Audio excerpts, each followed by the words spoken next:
પોરબંદરમાં Maharana Shri Natwarsinhji art gallery ખાતે art from વેસ્ટના વર્કશોપનું આયોજન કરાયું. કલાનગરી પોરબંદરમાં પોરબંદર મહાનગરપાલિકા તથા ઇનોવેટિવ આર્ટિસ્ટ પોરબંદરના સંયુક્ત ઉપક્રમે 5મી જાન્યુઆરીના રોજ પોરબંદરની વિવિધ શાળા કોલેજના વિદ્યાર્થીઓની સર્જનાત્મક શક્તિ વિકસે તેવા ઉમદા હેતુથી મહારાણા શ્રી નટવરસિંહજી આર્ટ ગેલેરી ખાતે આર્ટ ફ્રોમ વેસ્ટના વર્કશોપનું આયોજન કરવામાં આવ્યું.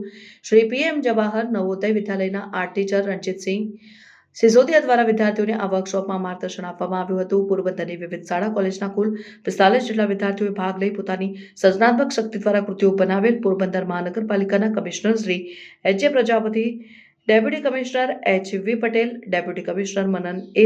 ચતુર્વેદી તથા એન્જિનિયર દેવાંગ રાડિયાએ વિદ્યાર્થીઓને અભિનંદન પાઠવેલ. ઇનોવેટિવ આર્ટિસ્ટ ટ્રસ્ટના president artist Balraj Padaliya, project coordinator Dinesh Puriya, Samir Odedara, Dhara Joshi તથા સર્વેએ વર્કશોપને સફળ બનાવવા મહેનત ઉઠાવેલ.